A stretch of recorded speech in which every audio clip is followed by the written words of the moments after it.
Marvel cinematic universe को start हुए पूरे 10 साल हो चुके हैं और उन 10 सालों में हमने बहुत सारे हीरोज, विलेंस और असिस्टिंग कैरेक्टर्स को देखा है।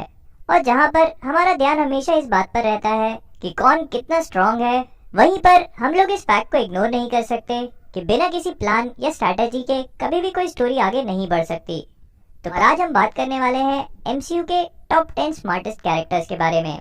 ध्यान रखिएगा कि ये लिस्ट सिर्फ हीरोज या विलेंस की नहीं बल्कि उन सारे कैरेक्टर्स की है जो अभी तक एमसीयू में अपीयर हुए हैं। तो बिना टाइम वेस्ट किए चलिए शुरू करते हैं।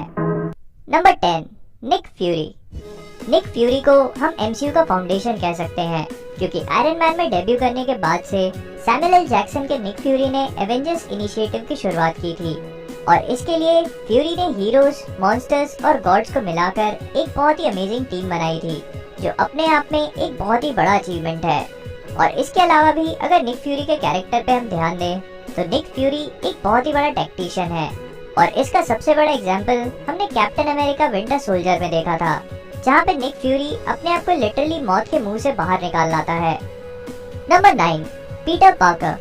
अगर कॉमिक बुक्स की बात करें तो पीटर का नाम शायद 5th या 6th नंबर पे होता क्योंकि मार्वल यूनिवर्स में पीटर पार्कर काफी ज्यादा इंटेलिजेंट है।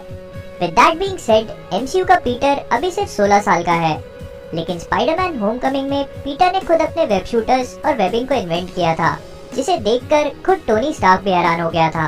और इतना ही नहीं, इन्फिनिटी वॉर में स्पाइडरमैन ने काफी आसानी से प्लान बना के इबोनी मॉ का सफाया कर दिया था। तो ये कहना बिल्कुल भी गलत नहीं होगा कि पीटर का IQ किसी भी 16 साल के टीनेजर से काफी ज्यादा है। Number 8, rocket raccoon. Rocket raccoon का नाम सोचते ही सबसे पहले जो शब्द हमारे दिमाग में आते हैं वो है वायलेंट, खूंखार और डेंजरस। पर अगर आप ध्यान देंगे तो रॉकेट काफी ज्यादा स्मार्ट भी है।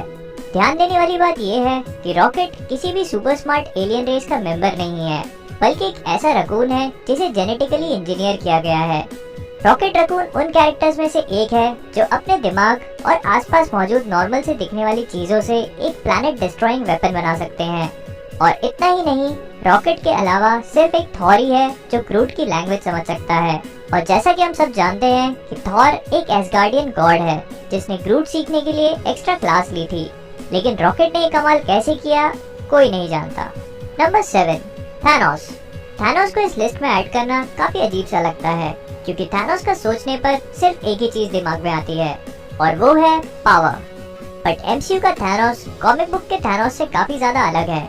जहाँ पर कॉमिक बुक्स में थैनोस सिर्फ अपने मिस्टर्स डेथ को इम्प्रेस करने के लिए इन्फिनिटी स्टोन्स को ढूंढता है, वहीं पर एमसीयू का थैनोस एक विजनरी है और पूरे यूनिवर्स को खत्म होने से बचाने के लिए उसकी आधी पॉपुलेशन को खत्म कर देना, ये सिर्फ एक लॉजिकल इंसान ही सोच सकता है।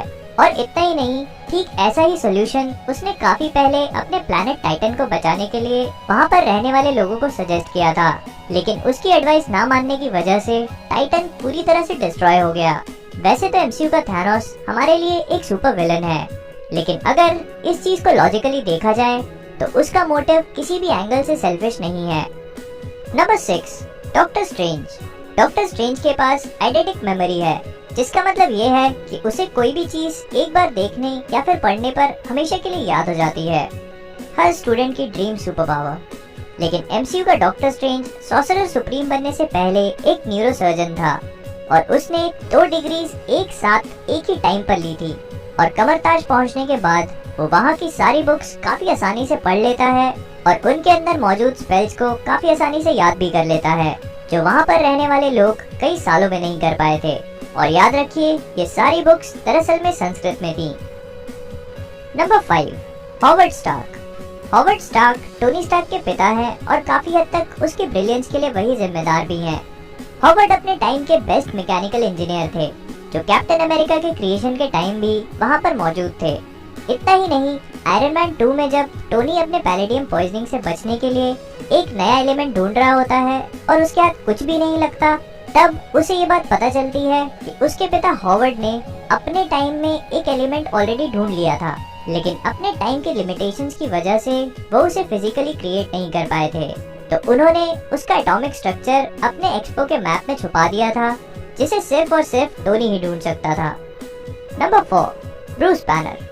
एमसीयू के ब्रूस बैनर को अभी तक हम सभी लोग ज्यादा अच्छे से जान नहीं पाए हैं, क्योंकि ना तो हल्क को अभी तक एमसीयू में कोई सोलो फिल्म मिली है, और जिस भी फिल्म में अभी तक हमने ब्रूस बैनर को देखा है तो उसके कैरेक्टर को हल्क ने पूरी तरह से ओवरशैडो कर दिया है। लेकिन इसका मतलब ये नहीं है कि ब्रूस बैनर का अपना खुद का कोई वजूद नहीं है। अगर एकेडमिक फ्रंट पे बात करें तो एमसीयू के ब्रूस बैनर के पास टोटल 7 पीएचडीज हैं। और अगर आपको ये पता हो कि एक पीएचडी करने में कितने पापड़ बेलने पड़ते हैं तो आप समझ ही गए होंगे कि 7 पीएचडी करना कितना बड़ा अचीवमेंट है। और इसके अलावा भी अल्ट्रॉन को क्रिएट करने में ब्रूस का काफी बड़ा हाथ था। तो ये सेफली कहा जा सकता है कि ब्रूस बैनर एमसीयू के स्मार्टेस्ट माइंड्स में से एक है। Number 3, hang Pym. अगर हम लोग कॉमिक बुक्स के हैंक पिम की बात कर रहे होते तो शायद हैंक पिम का नाम एक स्पॉट और ऊपर होता, लेकिन एमसीयू का हैंक पिम भी काफी ज्यादा इंटेलिजेंट है, जो एक फिजिसिस्ट होने के साथ साथ एक एंटोमोलॉजिस्ट भी है, यानी कि एक ऐसा इंसान जो इंसेक्ट्स की स्टडी करता है।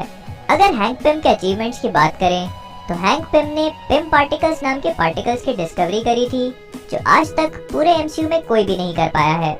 और वो हैंक पिम ही है जिसने ये डिस्कवर किया कि डायमेंशंस के बीच में भी ट्रैवल किया जा सकता है।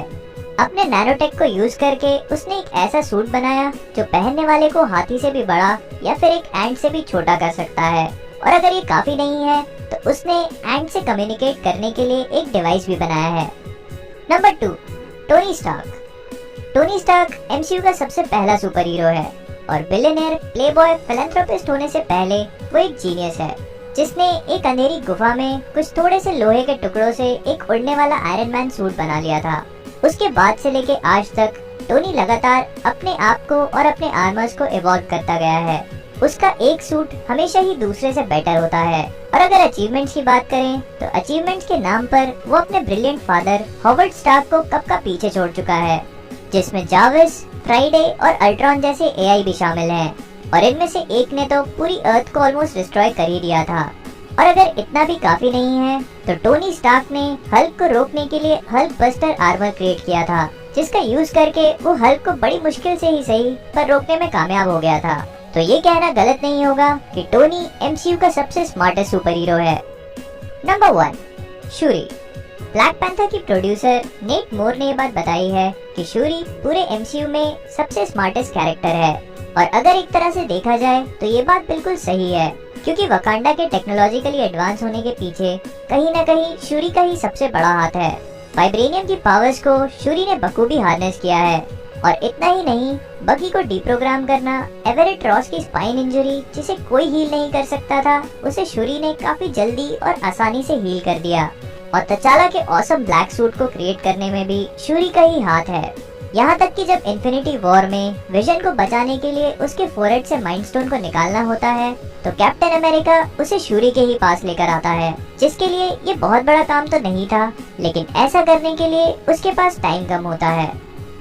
Thanks a lot for watching guys. अगर आपको वीडियो पसंद आया हो तो प्लीज लाइक और शेयर कीजिए और मेरे चैनल को सब्सक्राइब करना मत भूलिएगा। ये सारे कैरेक्टर्स मेरे हिसाब से एमसीयू के सबसे स्मार्टेस्ट कैरेक्टर्स में से एक है, लेकिन मैं जानता हूँ कि इसमें मैंने बहुत सारे कैरेक्टर्स को इंक्लूड नहीं किया है। तो प्लीज जो भी कैरेक्टर्स मुझसे छूट रहे हो उन्हें कमेंट्स में जरूर मेंशन करिएगा। Thanks a lot for watching.